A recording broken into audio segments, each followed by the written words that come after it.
Tell me when you're ready.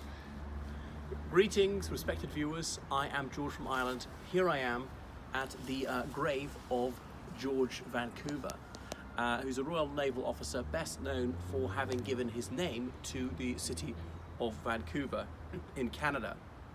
So George Vancouver, he was born in I'm trying to think about this, 57, if I got that right, in King's Lynn. That's a large town in Norfolk. That's about 150 miles north of here. And his father was Dutch, his mother was British. His father was a customs official in British service. The Netherlands and the United Kingdom had fairly cordial relations at the time. When the American Revolution came along, I mean, a lot of Americans realized this, France and Spain and the Netherlands declared war on the United Kingdom. A lot of Americans will know about Lafayette, but not about the Spanish and the Dutch going to war against the UK. So made life awkward for Vancouver. He was still allowed to be in the Royal Navy. Vancouver, I suppose, would be pronounced in Dutch. And of course, there have been two separate words, Van and then Couver. I'm not sure what Couver means in the Dutch language. Anyway, so he was enlisted in the Royal Navy as an officer at the age of 13. Might seem ridiculously young, even though he didn't actually serve at that time, because promotion was partly based on number of years of service. Even if these were really a fictive service, you're simply on a roll, but not actively serving. So anyway, then he did serve before the mast, and he served under Captain Cook on at least 2 occasions, on his number 2 on one time. Going to these very lengthy voyages to the Pacific and back would take a couple of years. So by all accounts, he's a very able and gallant naval officer, competent in almost all areas of his job. But he did clash with some people on his command. Later in the 1790s, he was exploring the Pacific Northwest, the coast of what we now call Canada. I mean, obviously the Native American people lived there. It was their country. Various different nations had it as their sovereign territory, but the British and the Spanish were exploring it. Remember, back then it was a very, very long way from the United States, which was obviously on the Atlantic seaboard and not that far inland. So it was at least 2,000 miles from any land claimed by the United States. And California was still part of the Spanish Empire at the time. The Russians were in Alaska. Who was going to claim what's now British Columbia? Would it be the Spanish or the Russians or whoever? Or indeed, would the First Nations people be able to retain control of it? So he sometimes met Spanish men of war who were exploring the area, but managed to maintain cordial relations with them. He also built up an amicable relationship with the First Nation tribes he encountered. He was preparing charts because, you know, we sometimes forget just how unknown different regions of the world were to people from, say, the UK at the time, because these days obviously we've got Google Maps and we've got sat-nav and we can find our way anywhere. They didn't know that. If no map existed, then that's that. The First Nation peoples obviously know their way around, but they didn't have maps either. They just had to know it from having walked around and by word of mouth. Anyway, so yeah, he was married, he had children. Imagine that, being his wife, saying, right, I'm sailing off now, I'll be back in a couple of years, I think, if I survive. You know idea how long these voyages are going to take. So just incredible what people willing to sign up for. Anyway, in some of his voyages in the North Pacific, he clashed with some of his underlings. So some civilians on his boat, often high status people, various scientists and so on, because there was a sort of scientific purpose of the mission as well. And these people were often well connected. When he came back to London, they badmouthed him to their friends in high places. For example, Pitt the Younger was the cousin of one of the civilians who was on one of Vancouver's ships.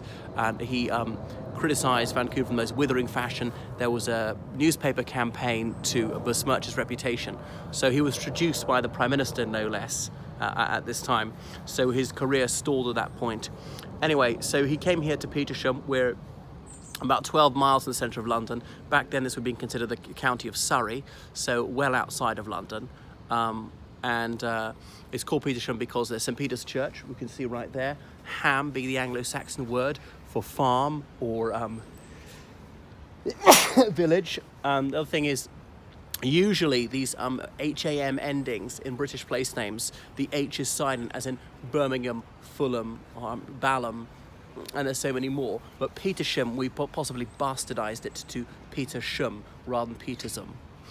So anyway, hard to believe that such a famous man is only 6 feet below ground, and the cottage he lived in still stands. Now I tried to identify it. I'm told it's pink. Looked very white to me, so I wasn't absolutely sure I had the right one.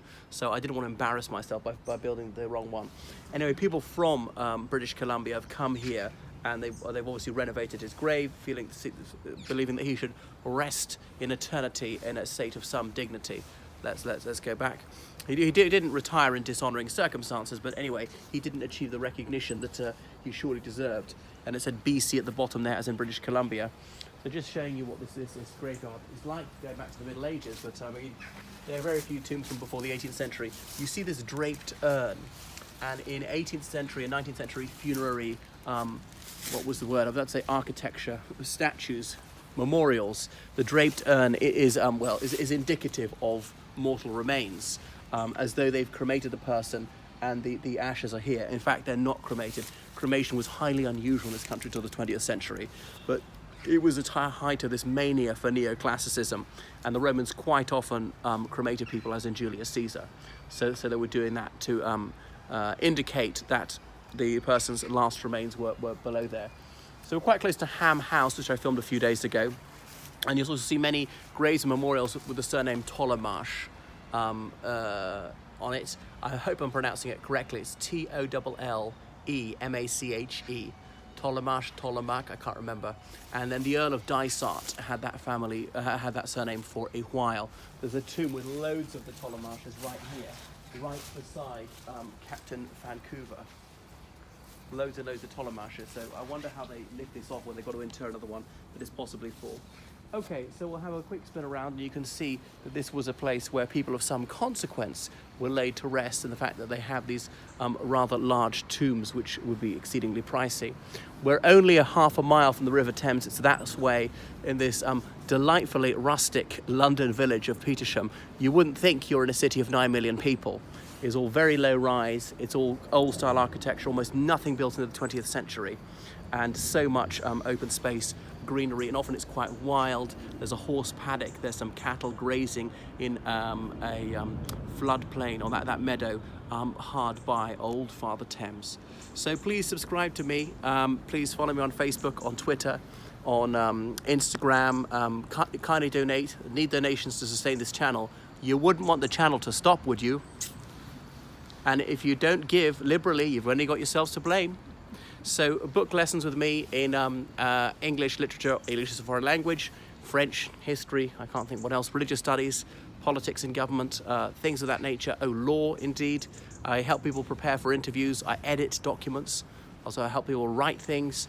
So direct message me. I'm also a tour guide in London. You know you want to book me. Okay, goodbye.